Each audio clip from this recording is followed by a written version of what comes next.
If you're an American, you've been taught to hate communism from a very young age. But do you have a clear grasp on what you hate? Could you define it? Yeah, absolutely. And I'll go to Karl Marx himself for this. He says communism is not a state of affairs, so it's not a system, but rather it's a movement which abolishes the present state of things. He elaborates elsewhere that the theory of the communists may be summed up in the single sentence, abolition of private property. So private property is the basis of the present state of things. And of course, there are many things that come from private property, like the social division of labor, for example. So that is also to be abolished. Marx tells us there's only one way to get rid of this old society, and that way is revolutionary terror. So he's talking about revolution here, but what exactly does this mean, revolutionary terror? Engels elaborates a bit. A revolution is certainly the most authoritarian thing there is.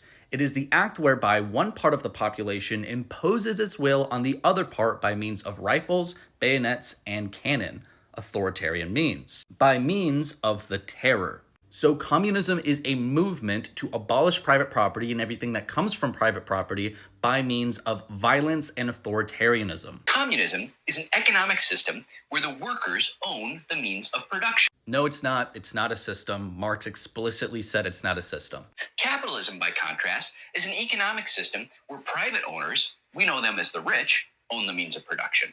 The private owners are shareholders or wealthy families like the Kochs or Walton. Capitalists are not just rich people. They're not just billionaires. There are many people who have like mom and pop shops or just small businesses. Pretending these small businesses don't exist is a very sly trick of the communists. Owners, all business decisions are made to maximize profits for themselves. Capitalists are human beings who can value many things other than profit, such as their family or their religion. When workers own their workplace, they can make decisions with motivations besides pure profit extraction. Again, capitalists can do that too, but I want to bring up something interesting. When the communists or Marxists took over in Venezuela, they started thousands of these employee-owned firms. But then the Marxists said many cooperatives were behaving like capitalist enterprises, seeking to maximize their net revenue without consideration of the ways they could alleviate the problems of their surrounding communities. So the communist firms were still acting in the interest of profits. Then Hugo Chavez, the communist, said this model of cooperatives or employee-owned firms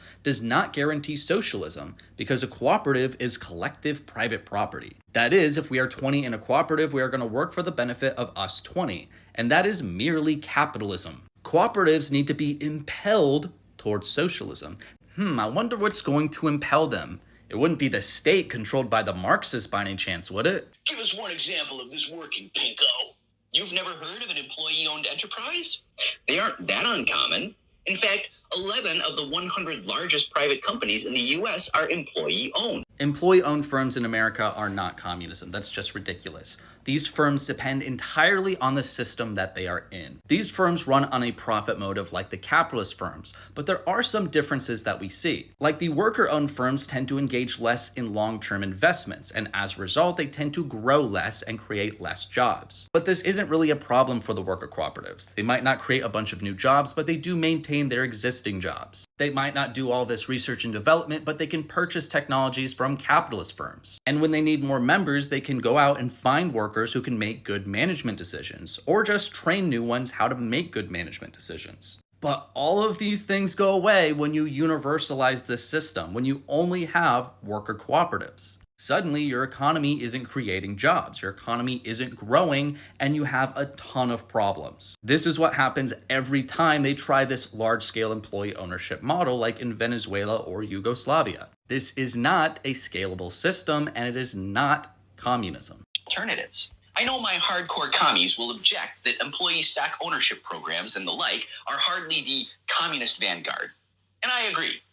Also, you don't get a communist system simply by having a bunch of worker-owned companies competing in a capitalist system. But let's stick with the broad strokes for now. So this is the part where he realizes that other communists will call him out for saying nonsense. So he's like, oh, it's okay, guys. I'm just lying to make communism seem more moderate than it actually is. I know this isn't the vanguard like we want, but, we'll get there. The vanguard like what they had in the Soviet Union that actually killed many workers and unionists. So this actually isn't entirely different from like what Hugo Chavez said. The workers have to be impelled. The firms, the cooperatives, whatever you want to call them, have to be impelled. By what? The state. By terror. By by authoritarianism, like Engels said. Part of the potency communism retains as a scare word is its association with totalitarian dictators like Stalin or Kim Il-sung. You are meant to associate communism with authoritarianism. You're meant. Yeah, so again, he admits that the end goal is not just to have these worker-owned firms. So then the question is, what is the end goal and what is the means to achieve that? It's always through the state. If the workers in the firms, the majority of the workers, vote for something that the communists don't actually want, they want that stomped out. If the workers start voting for a liberal or conservative or libertarian party, that's not allowed. We have the one-party state. You can only vote for communists. This is what always happens. It's always BS. It's always complete nonsense. It's always a lie.